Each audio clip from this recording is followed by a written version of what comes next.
dando continuidade ao termo de colaboração de Mônica Regina Cunha Moura, passamos agora ao último anexo 19, complementação.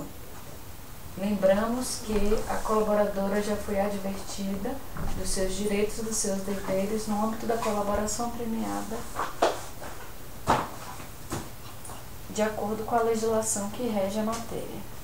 Por gentileza, senhora Mônica, nós gostaríamos que você relatasse fatos que são importantes e que ainda não tenham sido abordados nos anexos que já fizemos até agora. Bom, eu vou relatar primeiro, em todas as campanhas que fizemos, como eu contei, que recebemos através de Caixa 2, eu também pagava fornecedores através de Caixa 2. Okay. Então, eu tive durante quase todas as campanhas que eu fiz, se não todas, vários fornecedores que eu paguei, uma parte em nota fiscal, sempre tinha uma parte com nota e uma parte sem nota. Então me pediram para relacionar alguns desses fornecedores mais significativos, e eu me lembro de alguns, como na campanha de 2012, nós alugamos uma produtora em Belo Horizonte para sediar a campanha, para ser a nossa estrutura de campanha do Patrulhas Ananias, e alugamos uma produtora chamada Brócolis, que creio que ainda existe. Foi um valor alto, aproximadamente 1.600.000, 1.700.000, algo assim, e em torno de R$800.000 foi pago por fora, Caixa 2. Também em São Paulo, no mesmo ano, nós contratamos também um lugar, uma produtora que já nem existia mais como produtora, mas ela estava toda montadinha, a casa, ainda como produtora, chamada Espectros. E nós alugamos, o valor total eu não me lembro, mas tem um valor bom, razoável em nota fiscal, de mais ou menos também em torno de R$1,5 milhão total, e eu paguei aproximadamente R$700.000 em espécie para esses donos dessa produtora. Também tinha existe uma empresa grande chamada Movie Center, que é de São Paulo também, tem em Brasília, tem em São Paulo, que eu sempre alugava com eles equipamentos de luz de cinema, que é uma luz pesada, cara. Então, assim, a cada ano eu pagava mais ou menos em torno de R$200.000, R$300.000 por fora para essa empresa. Era um acordo que a gente tinha, como eu relatei antes, também era bom para eles não pagavam imposto, e era a forma que eu tinha de utilizar o dinheiro de despesas que eu recebia dessa forma. Então, nesse ano, para a Move, eu devo ter pagado uns R$200.000, mais ou menos. E a Move trabalhou comigo em 2010 também, em várias campanhas. Tinha também uma empresa que aluga, é de São Paulo também, eu não lembro o nome dela agora, aluga helicópteros para filmagens aéreas. A gente usa muito isso, filmar obras, filmar grandes hidrelétricas, filmar a cidade. E essa empresa, a gente sempre fazia um acordo com ela, que era uma parte por dentro e uma parte por fora. Então eu também paguei essa empresa de helicóptero, que eu não lembro o nome agora, não consigo lembrar o nome dela, mas vou tentar achar. E aí valores em torno de, era assim, por exemplo, pra você ter uma ideia, uma filmagem dessa que dura uma tarde, custa R$200.000, é por hora, e é caro. Então, uma tarde de helicóptero para filmar São Paulo, por exemplo, sobrevoar São Paulo e filmar, custa em torno de 100 mil. Aí a gente pagava sempre uma parte por dentro e uma parte por fora. Então todas as aéreas que a gente fazia, fiz em todas as campanhas que a gente tem aéreas, eu pagava assim. Assim também como empresas que alugavam câmeras de filmagens, que são coisas caras, câmeras de cinema e tal. Algumas câmeras eu comprava, mas não dá para fazer uma campanha, por exemplo, uma campanha como a de Dilma, eu tinha em torno de 6 equipes de câmeras, 6 diferentes equipes, que tinha que ser toda montada. Quando eu falo em câmera, não é só a câmera, uma equipe, uma ENG completa, como se chama, vem a câmera e todo o aparato que necessita, desde o tripé, lente, tudo que necessita para fazer uma filmagem com a câmera. Com essa empresa também a gente pagava por fora. A Move também, que eu já botei a Move Center alugava também estúdios, grandes estúdios em São Paulo. Eles são donos de estúdios gigantescos na Vila Mariana. E a gente alugava sempre esses estúdios para todas as campanhas. Eu aluguei na Marta, aluguei no Haddad, para filmar lá nesses estúdios dela. Eu pagava também a Move por fora, valores altos, expressivos, em torno de R$500.000, R$600.000 a cada campanha, por fora a parte por dentro que sempre tinha. Então por aí vai. E aí a gente colocou aqui como alguns exemplos. 2012, aí eu listei esse que eu acabei de falar.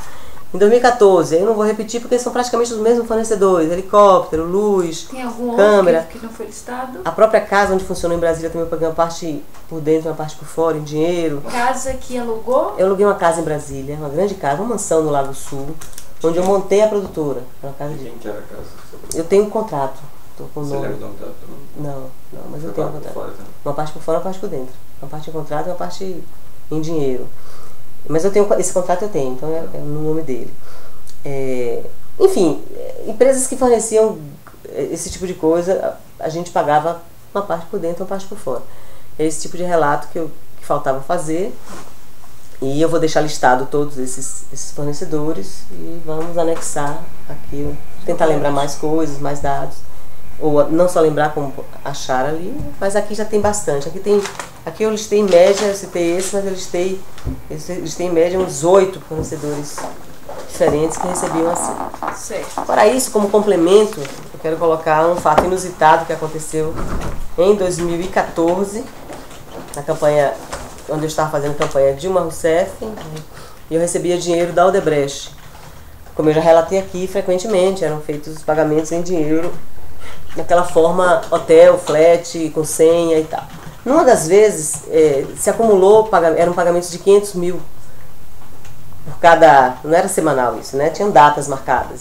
Mas eu não sei porquê, não me lembro por que motivo, eles acumularam uns 3 pagamentos sem fazer, eles pularam. Então juntou um valor de 1,5 milhão que eu não recebia. Então o Fernando Migliaccio me chamou um dia e falou: vou pagar aqueles atrasados e vou pagar o da agora, vou te pagar 1,5 milhão, me dá o endereço. Aí eu cheguei para ele, entreguei o endereço de um hotel, entreguei o nome do André, porque dessa vez era o André que ia receber em São Paulo, eu nem estava lá, eu acho, nesse período, nesse dia, estava em Brasília. E foi tudo como sempre, o André foi, entregou a senha, falou a senha para o pessoal que chegou lá com dinheiro. Dessa vez eram, segundo ele, uns 3 ou 4 levaram esse dinheiro, porque era muito dinheiro, muita gente. E ficou no hotel, deu um tempo, o pessoal foi embora, ele sempre dava um tempo naquele hotel. Não era o hotel onde ele ficava hospedado em São Paulo, era um hotel alugado só para isso. Depois ele desceu, depois de algum tempo, algumas horas, sei lá. 1,5 milhão de reais? Uhum. Foi um dos maiores valores que você... Foi. Por causa desse atraso. Foi um dos maiores valores que eu recebi. É isso que foi isso que é estranho. Tantas vezes recebi dinheiro nos valores e nunca fui assaltada. Mas enfim. Certo. Um tempinho depois, ele deu um tempo, o pessoal foi embora, ele esperou um pouquinho, desceu para pegar um táxi para ir para o hotel onde ele vivia, para fazer a divisão, pagar as coisas que tinha que pagar. Enfim, organizar o dinheiro. Pegou um táxi. A gente sempre fazia essas coisas de táxi. Tinha um motivo, que era a gente tinha medo de ir dirigindo ou com o motorista, por exemplo, fosse parado com uma blitz, por exemplo. A gente estava com a mala de dinheiro no carro, então era mais seguro de táxi. Jamais aconteceria ninguém pagar um táxi na blitz, né? Então era feito assim. E ele foi, pegou um táxi na rua, na frente do hotel. Pegou um táxi. Mas não era seguiu. perigoso pegar um táxi com tanto dinheiro? Tudo era perigoso, né, doutor? Andar com esse dinheiro já era. Mas vocês não tiveram digamos, uma cautela adicional por conta do valor?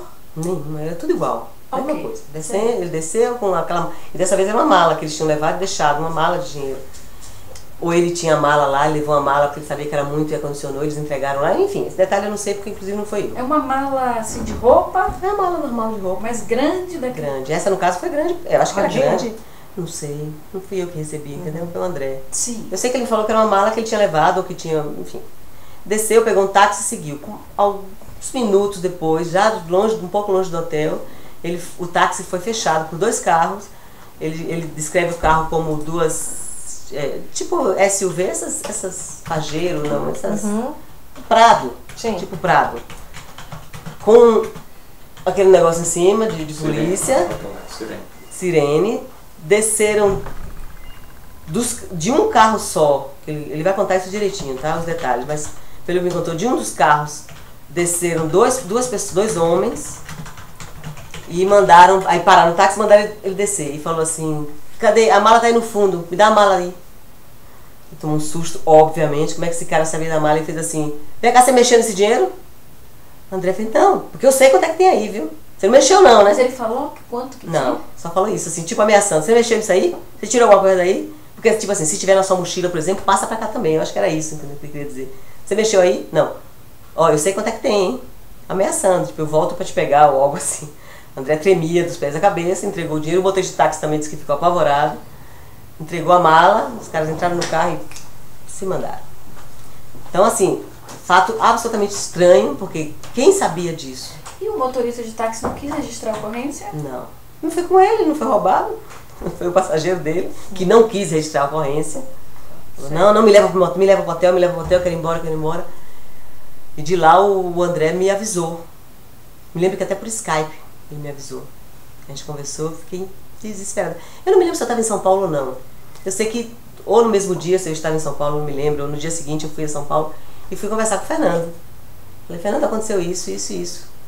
Ah, não é possível. Falei, é. E é muito estranho, porque só nós dois, o meu funcionário de 15 anos comigo e os seus caras que fazem, eu sempre imaginei que eram doleiros, mas eu nunca sabia o que era. E os caras que fazem seu pagamento, só eles sabiam disso. Sabiam desse local. Foi tudo. Então tem alguém seu, Fernando, você tem alguém seu que eu queria dizer, eram os doleiros, não era ele. Na época eu não desconfiei dele, era nenhuma.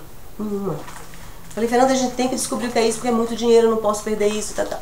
E ele fazia, não, mas que é impossível descobrir. Eu digo, não, mas vamos fazer alguma coisa, vamos chamar, tem câmera no hotel. Ah, mas para isso tem que chamar a polícia, você vai chamar a polícia? Para pedir imagem de hotel, de câmera de hotel. Enfim, ele me convenceu que eu não devia mexer nisso. Eu falei assim, então eu quero conversar com o Hilberto. Vou conversar com o Hilberto, que era o chefe dele. Porque tem algo muito estranho nessa história, vocês têm que fazer alguma coisa, porque vocês têm que chamar esses caras que vocês trabalham, interrogar, fazer alguma coisa, porque algo aconteceu aí. Aí ele fez assim, mano, faz o seguinte, não vou mexer nisso não. Não converse com o Hilberto não. Porque ele não vai adiantar nada. Faz o seguinte, a gente vai repor esse dinheiro. Você não tem mais quantas parcelas, X parcelas para receber? Tem. Não se preocupe não que eu vou conversar lá com o pessoal, com o Hilberto e eu vou repor esse dinheiro. E ele repôs esse dinheiro, quer dizer, não foi todo, mas a cada vez que imediatamente? Não, foi assim. Mas você precisava de dinheiro imediatamente? Porque, tipo assim, uma semana depois ele me pagou 500 mil. Entendi. Entendeu? Aí, que era essa parcela seria, por exemplo, 300. Aí ele incluiu mais 200. Aí, assim ele foi incluindo sempre um dinheiro a mais nas parcelas que já tinham sido acordadas, já tinham sido combinadas, entendeu? Não chegou a pagar o dinheiro todo, quer dizer, a me repor todo esse dinheiro, mas pagou uma parte, entendeu? Não fiquei no prejuízo total.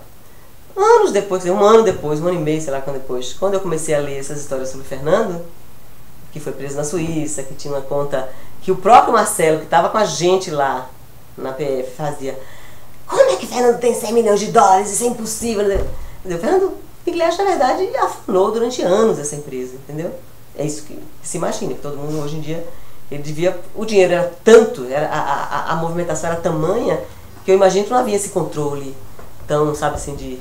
E esse cara, hoje em dia, eu nem sei o que pensar, entendeu? Então é algo assim muito, muito sério. Eu tô contando. Você desconfiou do André? Não, jamais.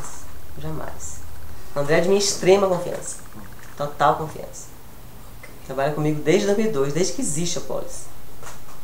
Eu desconfiei dos doleiros dele. Isso eu desconfiei. Era gente que a gente não conhecia, não sabia quem era. Mas ficou por isso mesmo. Com relação aos doleiros que entregavam dinheiro do Odebrecht, tem algum que você consegue identificar? Não, era sempre gente diferente. Nunca eles mandavam a mesma pessoa. Tá certo. Mais alguma coisa? Não, doutora. Alguma coisa de toda a sua colaboração que você entenda relevante ser complementado? Não, acho que eu falei tudo, né? Não ficou nada. Certo. Doutora Alessi? Não, doutor. Doutor Sérgio Bruno? Não. Estamos então encerrando o termo e encerrando também os anexos da colaboradora Mônica Regina Cunha Moura.